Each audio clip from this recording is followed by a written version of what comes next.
What's the worst boundary your mother-in-law crossed that finally made you snap? When I married Jake, his mother, Linda, seemed like the perfect mother-in-law. She baked homemade chocolate chip cookies every Sunday, sent thoughtful birthday cards with handwritten notes, and told everyone at the wedding reception how lucky her precious son was to find such a wonderful girl. For the first year, I actually felt grateful. My own mother had passed from cancer when I was 20, and Linda filled that painful void beautifully. The red flag started small and seemingly innocent. She'd let herself into our apartment while we were both at work, claiming she was just dropping off leftovers from dinner or fresh flowers from her garden.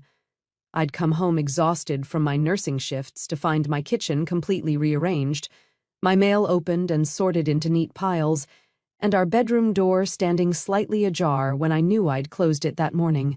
When I mentioned it to Jake over dinner, he just laughed it off with that easy smile I'd fallen in love with. "She's just excited to finally have a daughter," he said, reaching across to squeeze my hand. "Mom waited 30 years for this. Give her some time to adjust to sharing me." But Linda's surprise visits became daily occurrences. Then she started making subtle comments about my housekeeping skills, my cooking techniques, and even my choice of clothes, always delivered with that same sweet grandmother smile, always carefully framed as helpful suggestions from someone who just wanted the best for her son's happiness. She'd run her perfectly manicured finger along my kitchen counters, checking for dust. She'd reorganize my spice rack alphabetically while explaining in excruciating detail the proper way to arrange an efficient kitchen. She'd hold up my work scrubs with a disapproving frown. "Sweetheart, I'm just trying to help you become the wife Jake truly deserves," she'd say in that sugary voice. "A man needs to feel proud of his woman." The boundary violations escalated quickly after that. She scheduled gynecologist appointments for me without asking, claiming she'd found an excellent doctor who specialized in fertility. She threw away my birth control pills, insisting they were expired when I just picked them up from the pharmacy 3 days earlier. When I confronted her about it, she clutched her chest dramatically and burst into tears. "I'm only thinking about my future grandchildren," she sobbed. "Don't you want to give Jake the family he's always dreamed of?" Jake always took her side. Family loyalty was everything to him, and Linda was a master manipulator who'd been perfecting her craft for decades. She'd cry about feeling unwanted and pushed aside, about losing her only son to another woman, about how different and disrespectful things were in this generation. I started feeling like the villain for wanting basic privacy in my own home. Looking back now, I can see how carefully Linda had constructed Jake's psychological dependence on her approval. His father had died when Jake was 12, leaving Linda as a young widow with a traumatized son who desperately needed stability. Instead of encouraging healthy independence as he grew up, she'd systematically trained him to see her as the ultimate authority on every decision in his life. She'd chosen his friends based on whether their families met her social standards. She'd sabotaged his early relationships with cruel comments disguised as motherly concern. She'd controlled his college choices, his career path, even his hobbies and interests. By the time I met Jake at 28, he was a successful engineer who couldn't choose a restaurant for dinner without calling his mother first. I'd initially found his family devotion charming. My own childhood had been chaotic with parents who divorced messily when I was 15 and spent more time fighting than nurturing. Jake's obvious love for his mother seemed like proof of his capacity for loyalty and commitment. I was too naive to recognize the difference between healthy family bonds and psychological control.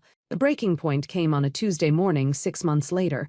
I was working from home, catching up on patient charts, when I heard our front door open with a loud creak.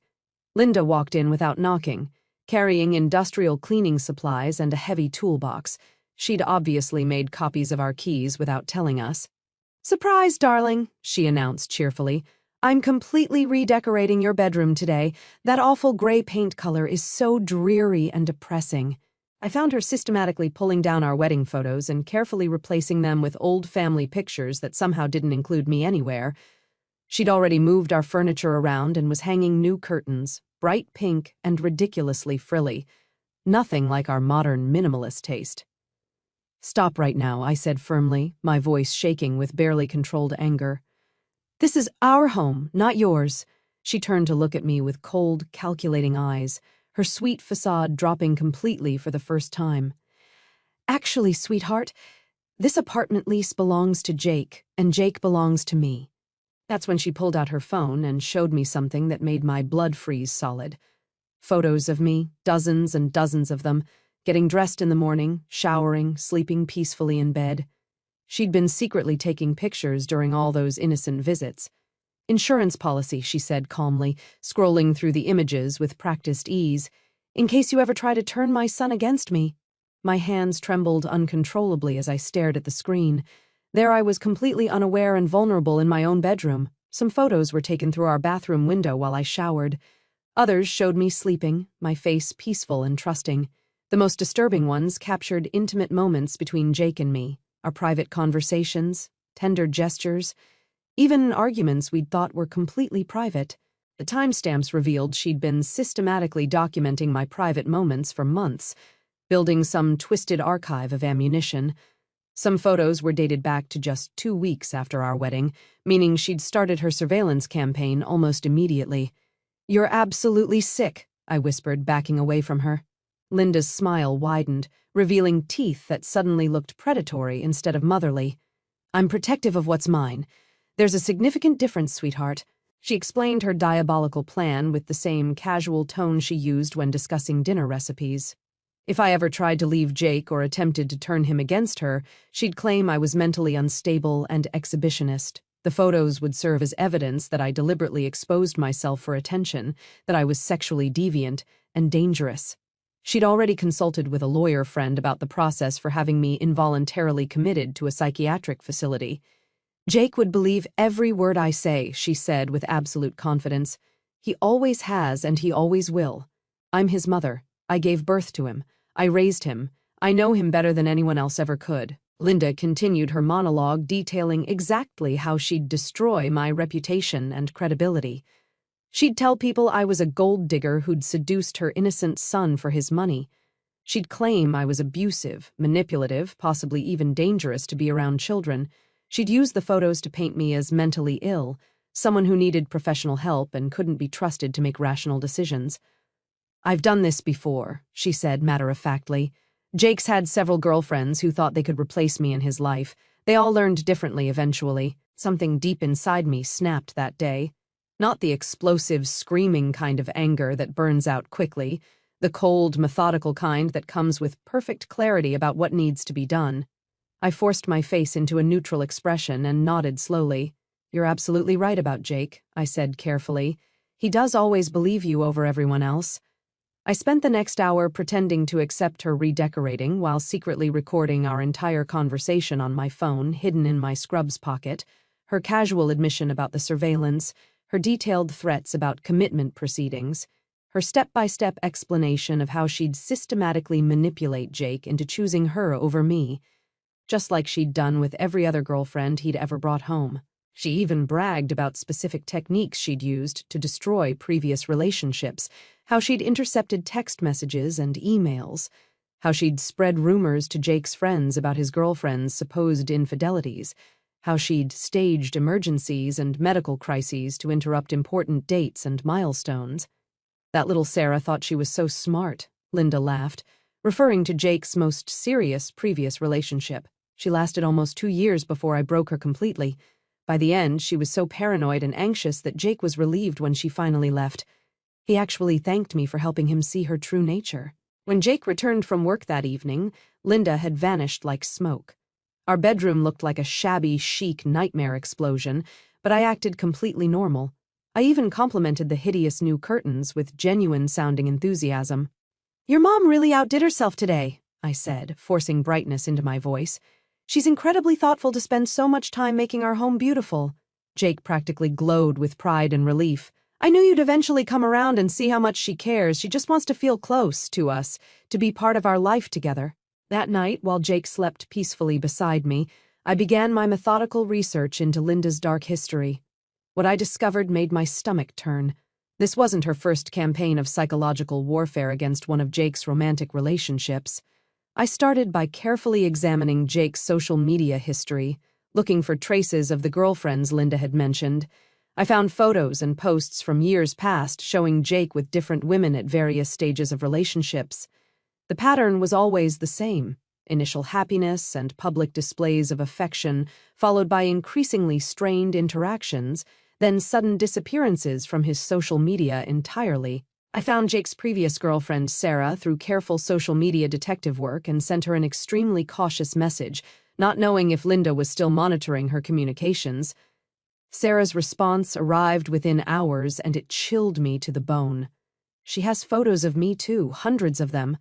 I was too terrified to tell anyone because she convinced me no one would ever believe my word against a respectable widow's. Sarah agreed to meet me for coffee at a location far from our neighborhood. She was a beautiful woman in her early 30s, but I could see the lasting damage in her eyes, the way she constantly scanned the room, the way she flinched when strangers walked too close to our table. "Linda destroyed my life for 18 months, Sarah told me, her voice barely above a whisper. She started so subtly that I thought I was going crazy. Things would be moved in my apartment, my car would be keyed in parking lots, I'd get anonymous phone calls in the middle of the night." Sarah described escalating harassment that mirrored my own experience. Linda had gained access to her apartment through Jake, then began systematically invading her privacy. She'd installed hidden cameras in Sarah's bedroom and bathroom. She'd gone through personal belongings, read diary entries, even stolen prescription medication. "The worst part was how she convinced Jake that I was the problem," Sarah continued. "Every time I tried to tell him what his mother was doing, she'd have some innocent explanation. She'd cry about how I was trying to isolate Jake from his family. She'd claim I was paranoid and jealous." Sarah showed me some of the evidence she'd kept: threatening notes left on her car, photos of herself taken from hidden cameras, even recordings of phone calls where Linda had impersonated other people to spread lies about Sarah's character. "I finally left because I was having panic attacks every day," Sarah admitted. "I couldn't sleep, couldn't eat, couldn't function at work. Jake thought I was having some kind of mental breakdown. Linda convinced him that I needed professional help and that maintaining our relationship would only make my condition worse." Over the following week, I discovered that Linda had systematically destroyed 3 previous serious relationships in Jake's life using identical tactics. She'd photograph the women without consent, manipulate situations to make them appear unstable, then present herself as the voice of reason when Jake inevitably became confused and overwhelmed by the manufactured drama. I contacted Jake's other ex-girlfriends through Sarah's help. Maria, who had dated Jake for 6 months 3 years earlier, confirmed the same disturbing pattern. Linda had sabotaged her job by calling her employer with false claims about drug use.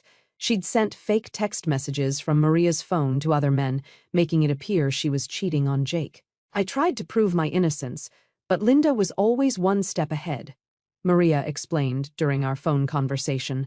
She deleted the evidence from my phone before I could show Jake. When I accused her of sabotage, she acted shocked and hurt. Jake thought I was having some kind of psychotic episode. The third girlfriend, Rebecca, had lasted only 4 months before Linda's campaign drove her away. She convinced Jake that I was only interested in his money, Rebecca told me. She planted expensive items in my purse and accused me of stealing. She forged credit card applications in my name and had them sent to Jake's address, making it look like I was trying to steal his identity. Linda had perfected her techniques over years of practice, learning exactly which psychological pressure points would make young women feel helpless and isolated. She understood how to exploit the natural insecurities that come with new relationships, how to create doubt and confusion that would ultimately drive wedges between Jake and anyone who threatened her control over him. I spent the next 2 weeks carefully documenting everything while maintaining my cheerful facade around both Jake and Linda. I installed tiny hidden cameras throughout our apartment, disguised as decorative objects and smoke detectors. I changed all the passwords on our shared accounts and set up new email addresses that Linda couldn't monitor. I researched voyeurism laws, stalking statutes, and harassment regulations. I contacted a lawyer who specialized in privacy violations and began building an airtight case. I learned about digital forensics, evidence preservation, and the specific legal requirements for prosecuting crimes of psychological manipulation. The evidence was absolutely overwhelming, but I needed Jake to witness Linda's true nature firsthand. He'd been conditioned since childhood to see her as his protector and primary source of truth. Showing him documents and recordings wouldn't be enough. He needed to experience her manipulation directly in a way that couldn't be rationalized or explained away. I planned the perfect psychological trap using Linda's own controlling instincts against her. During one of her daily visits, I casually mentioned being worried about Jake's recent behavior. "He's been working such long hours lately," I said, allowing genuine concern to creep into my voice. "Sometimes I wonder if there's something wrong that he's not telling me about. He seems distant and distracted." Linda took the bait immediately, her eyes lighting up with the possibility of marital problems she could exploit. "I've been worried about that too," she confided, leaning closer conspiratorially. "Men sometimes start looking elsewhere when they're not being properly taken care of at home. It's just their nature."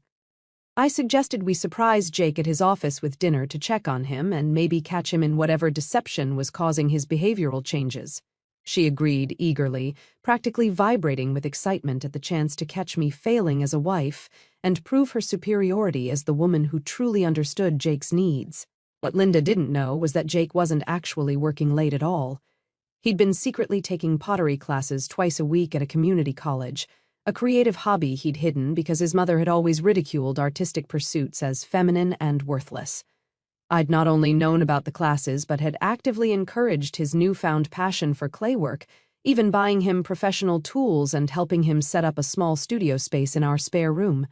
This was something Linda's rigid worldview would never allow her to understand or support. She'd spent Jake's entire life crushing any interests that didn't fit her narrow definition of masculine success. He'd hidden the pottery classes even from me initially, so deeply programmed was he to expect criticism for anything creative or unconventional. We arrived at Jake's downtown office building at exactly 7 p.m. on a Thursday evening.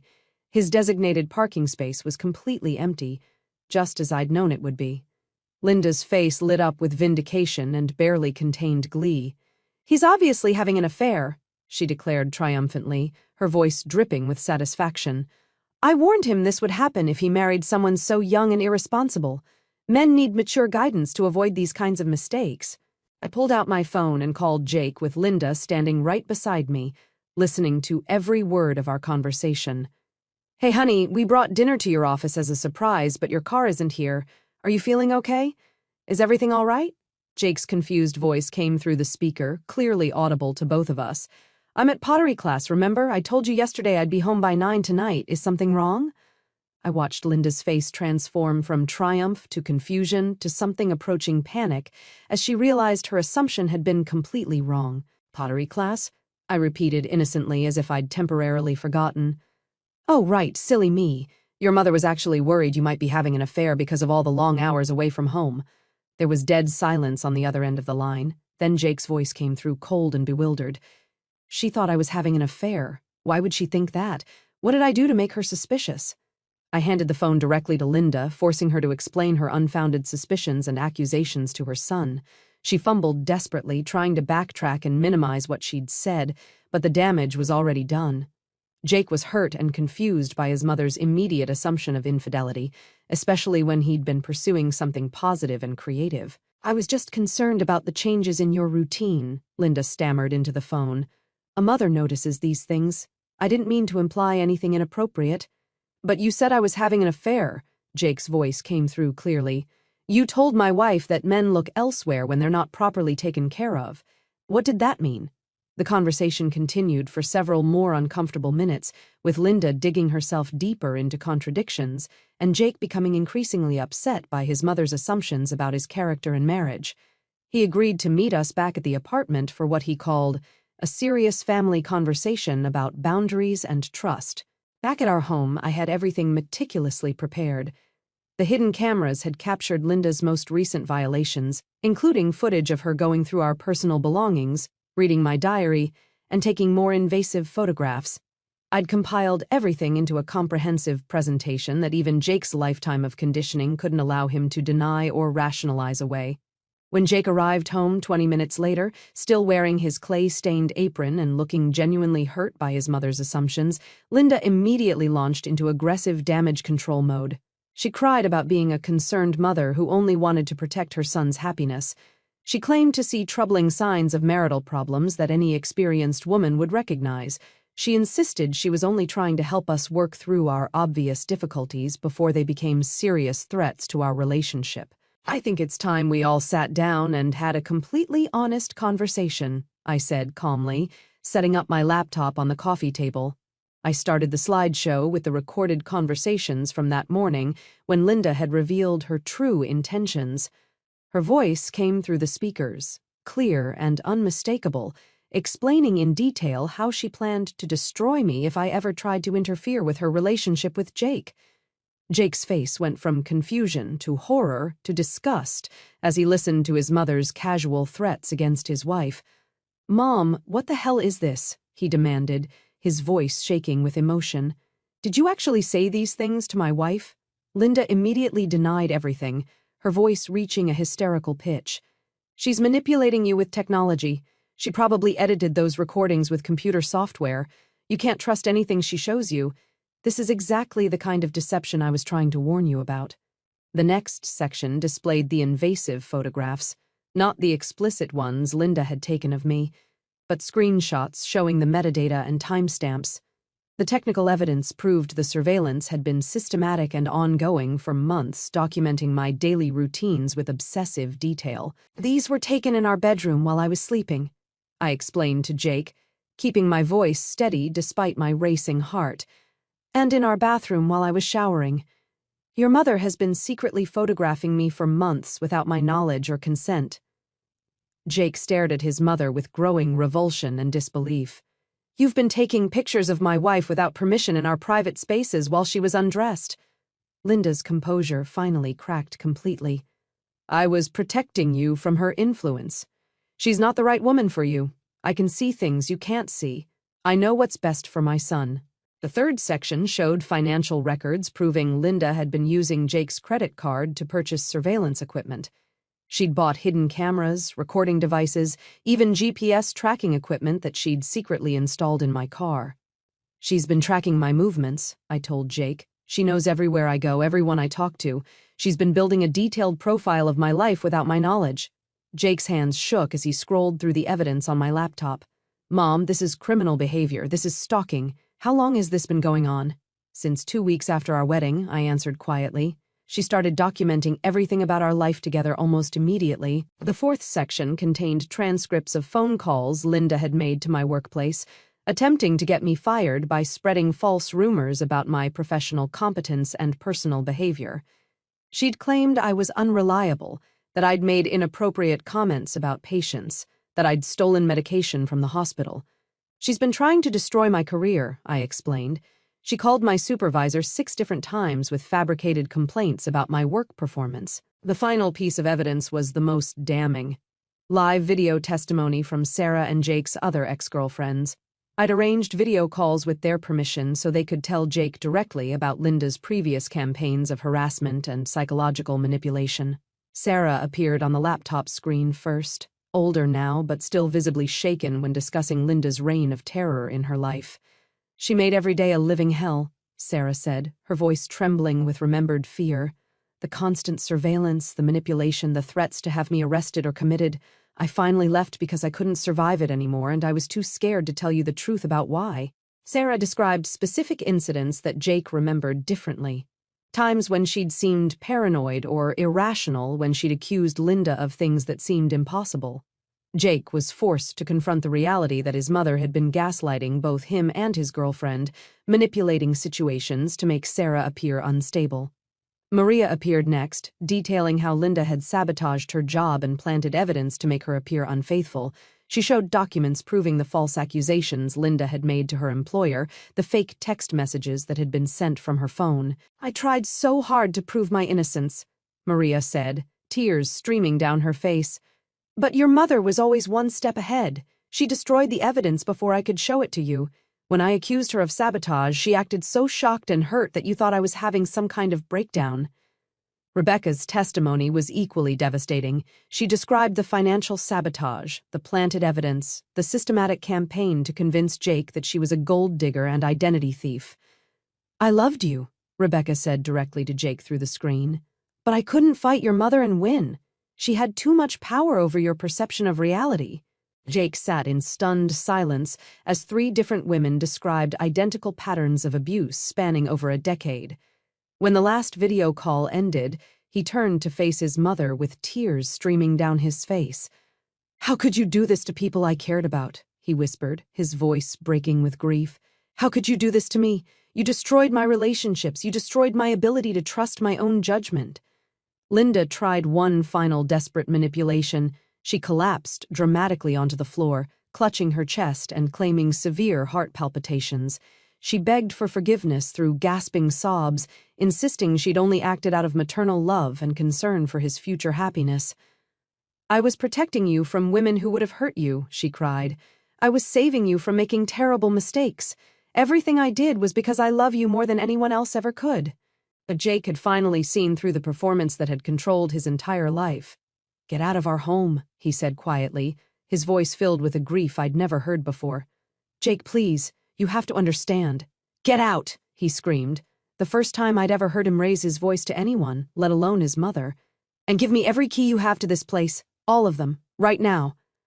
Linda stumbled to her feet, her fake medical emergency forgotten in the face of her son's rejection. She pulled several keys from her purse. Not just copies of our apartment keys, but also keys to Jake's office, his car, even his gym locker. "You'll regret this," she said, her voice turning cold and threatening. "When she breaks your heart and leaves you alone, don't come crying to me." "If anyone breaks my heart," Jake replied, "it'll be because you taught me not to trust it." Linda left that night, but her harassment campaign escalated dramatically over the following weeks. She called Jake's phone constantly throughout the day and night, leaving voicemails that ranged from tearful apologies to venomous threats. She showed up at his workplace, causing scenes in the lobby until security was forced to escort her out. She contacted every member of Jake's extended family, spreading vicious rumors about me and claiming I'd somehow brainwashed her innocent son against his loving mother. She created fake social media accounts to stalk and harass both of us online. She sent anonymous letters to our neighbors claiming we were drug dealers and domestic abusers. She even hired a private investigator to follow me, gathering more evidence for whatever legal strategy she was planning. The breaking point came when she filed a false police report, claiming I had physically threatened her with a kitchen knife during our last encounter. This forced me to spend 6 hours at the police station proving my innocence with security footage from our building and witness testimony from neighbors. That's when I decided to play my final, most devastating card. I'd been saving the most damning piece of evidence for exactly this situation, a recording I'd obtained during my investigation, where Linda admitted to another family member that she'd made completely fabricated accusations against Sarah in an attempt to have her arrested for domestic violence. In our state, knowingly filing false police reports was a serious felony that carried significant prison time. I took my meticulously organized evidence file to the district attorney's office and requested a meeting with the prosecutor who specialized in stalking and harassment cases. She was a middle-aged woman named Patricia Rodriguez, who had built her career fighting for victims of psychological abuse. "This is honestly one of the most thorough and professional documentations of systematic harassment I've encountered in 20 years of prosecution," she said after reviewing my materials for 2 hours. "We're absolutely going to press charges on multiple felony counts." Patricia explained that Linda's behavior fit the legal definition of stalking, voyeurism, and criminal harassment. The false police report alone was enough for a felony conviction, but the additional evidence painted a picture of someone who posed a genuine threat to public safety. "Women like this don't stop," Patricia told me. "They escalate until someone gets seriously hurt. You've potentially saved future victims by coming forward with this evidence." Linda was arrested at her weekly yoga class on a Tuesday morning, handcuffed in front of all her friends while wearing designer workout clothes. The charges included criminal stalking, voyeurism, harassment, invasion of privacy, filing false police reports, and intimidation of witnesses. Her expensive lawyer tried desperately to paint her as a concerned mother whose mental health had deteriorated due to grief over losing her son to an inappropriate relationship. He claimed she was suffering from empty nest syndrome and depression, that her behavior was the result of untreated mental illness rather than criminal intent. But the mountain of evidence was completely overwhelming. The prosecutor presented a timeline of systematic abuse spanning multiple victims over several years. The jury heard testimony from 4 different women describing identical patterns of harassment and manipulation. During the trial, Jake was forced to testify against his own mother. His voice shook with emotion as he described feeling betrayed and manipulated by the person he'd trusted most in the world. He admitted that he'd unknowingly lost multiple meaningful relationships because of Linda's behind-the-scenes interference, but had been too psychologically conditioned to recognize the patterns of abuse. "I thought she was protecting me," Jake said from the witness stand. "I thought these women were leaving because they didn't really love me. I never realized my mother was driving them away on purpose." The prosecution also called expert witnesses to explain the psychological dynamics of maternal abuse and enmeshment. A forensic psychologist testified about Linda's manipulation techniques and their effects on both Jake and her victims. The defense tried to argue that Linda's behavior was motivated by love rather than malice, but the evidence clearly showed premeditation and criminal intent. The surveillance equipment purchases, the detailed planning, the systematic destruction of evidence, none of it could be explained as the impulsive actions of a grieving mother.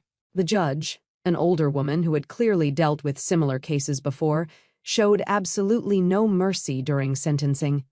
Linda received 3 years in state prison, 5 years of probation, mandatory psychological evaluation and treatment, and a permanent restraining order that legally prohibited any contact with Jake or me for the rest of her life. The court finds the defendant's actions to be calculated, systematic, and deeply harmful, the judge said during sentencing. She used her position as a mother to manipulate and abuse multiple victims over several years. This behavior shows a complete disregard for the autonomy and dignity of others. The hardest part of the entire ordeal was watching Jake's psychological world completely crumble around him. He'd spent 34 years believing his mother was his primary protector and source of unconditional love, only to discover she'd actually been the destroyer of his happiness and relationships. The revelation forced him to question every major decision he'd ever made, every relationship that had failed, every moment when he'd chosen his mother's judgment over his own instincts. He blamed himself constantly for not recognizing the signs sooner, for not protecting me and his previous girlfriends from her systematic abuse. He went through periods of intense guilt, wondering if he was somehow complicit in his mother's crimes by being so easily manipulated. We started intensive couples therapy with a psychologist who specialized in family trauma and manipulation. Jake had to learn how to make personal decisions without his mother's constant influence, how to trust his own judgment about people and situations, and how to prioritize our relationship over his ingrained family obligations. The therapy process was painful and slow. Jake had to confront decades of psychological conditioning and manipulation. He had to grieve the mother he thought he'd had while accepting the reality of who she actually was. Some days he was angry, raging against the years of lies and control. Other days he was heartbroken, mourning the loss of what he believed was unconditional love. "I don't know how to trust myself," he admitted during one particularly difficult session. "Every decision I've ever made was influenced by her. How do I know what I actually want versus what she programmed me to want?" The therapist helped him understand that recovering from this kind of psychological abuse takes time and patience.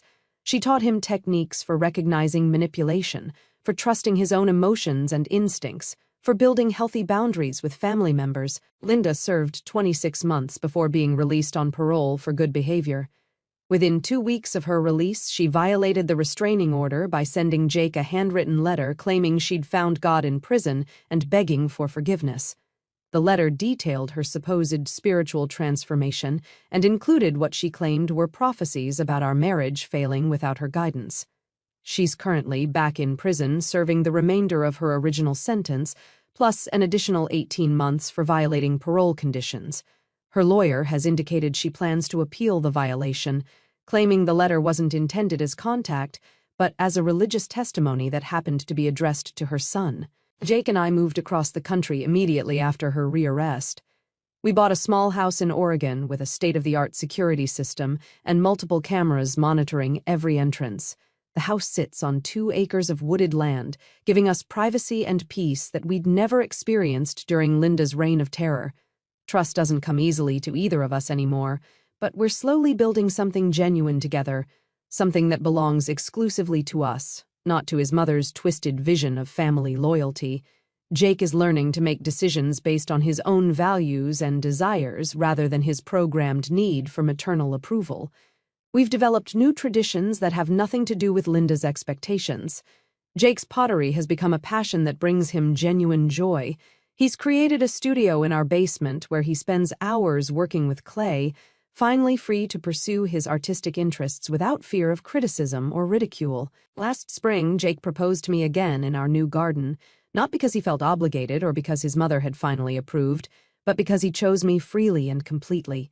He wanted to replace all the tainted memories from our first engagement with something pure and unmanipulated.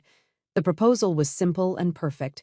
Just the two of us in the garden he'd planted himself, surrounded by flowers he'd chosen based on what he liked rather than what his mother thought was appropriate. He'd made the engagement ring himself in his pottery studio, a unique ceramic band that no one else in the world possessed. Sarah flew out from Boston to attend our small engagement party. She'd found significant healing in knowing that Linda was finally being held accountable for her years of psychological terrorism. The other ex-girlfriends joined us via video call, all of them grateful to finally have their experiences validated and acknowledged. "You accomplished what none of us had the strength to do," Sarah told me while we watched Jake laughing with my brother. "You fought back instead of running away. You saved not just yourself, but probably future victims, too." The engagement party was small but meaningful. My family, a few close friends, and the support network we'd built during our recovery process. No one from Jake's side attended except for one cousin who had also been victimized by Linda's manipulation tactics over the years. Sometimes late at night, I wonder if I could have handled the situation differently, found a gentler way to open Jake's eyes to his mother's true nature. But Linda was a calculating predator who'd spent decades perfecting her manipulation techniques on vulnerable young women. Gentle approaches and reasonable conversations wouldn't have penetrated the psychological fortress she'd built around her son. The trauma specialist we worked with explained that people like Linda are essentially emotional vampires who feed on control and power over others. They don't respond to kindness or appeals to their better nature because they lack the capacity for genuine empathy. The only language they understand is consequences, legal boundaries, and loss of access to their victims. Jake still struggles daily with guilt, anger, and grief toward his mother.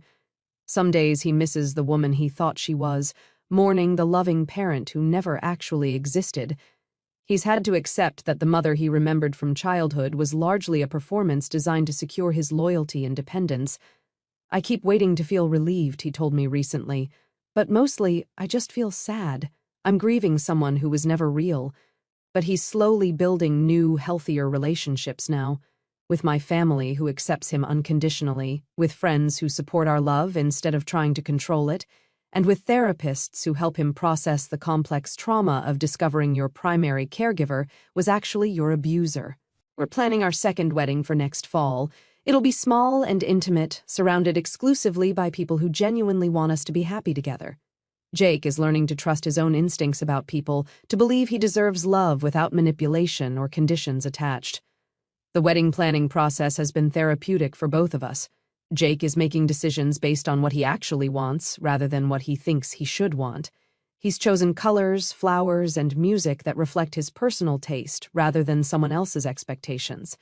"This feels like the first real choice I've ever made," he said while we were tasting wedding cakes. "Everything else in my life was influenced by her, but this is just ours." We've also started a small support group for adult children of manipulative parents. Jake finds healing in helping others recognize and escape similar patterns of psychological abuse. He's become an advocate for victims of family manipulation, speaking at conferences and workshops about his experience. And if Linda somehow manages to get released early and attempts to contact us again, I've kept every piece of evidence in multiple secure locations. Digital files are backed up in cloud storage with multiple access points. Physical documents are stored in safety deposit boxes in 3 different banks.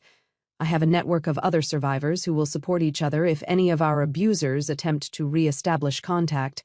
I know exactly how to build an airtight legal case. I have contacts in law enforcement who understand the seriousness of stalking and harassment crimes. I have lawyers who specialize in restraining orders and victim protection. And I'm no longer afraid to use every weapon in my arsenal to protect what matters most. The scared, confused woman who once let her mother-in-law walk all over her privacy and dignity is completely gone. In her place stands someone who knows her worth, who sets iron boundaries, and who will go to any lengths necessary to protect the people she loves. Some people in Jake's extended family still call me vindictive and cruel for sending Linda to prison instead of just cutting contact and moving away quietly.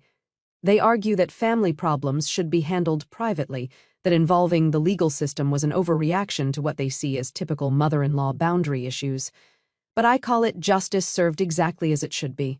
Linda spent years systematically terrorizing young women who only wanted to love her son and be welcomed into the family. She destroyed meaningful relationships and caused lasting psychological damage to multiple victims who trusted her. She committed serious crimes and would have continued escalating her behavior if she hadn't been stopped. Jake deserves a mother who loves him without conditions, who wants him to be genuinely happy, even when it means sharing him with someone else. Since Linda proved incapable of being that kind of person, she permanently lost the right to be any kind of person in his life. The last I heard through Jake's cousin, Linda is telling anyone in prison who will listen that I'm a manipulative witch who cast some kind of spell to steal her precious son away from his loving family. She's probably right about the witch part, though. I definitely cast a spell, the kind that makes toxic, abusive mothers-in-law disappear forever behind bars where they can't hurt anyone else. And I'm not even slightly sorry about any of it.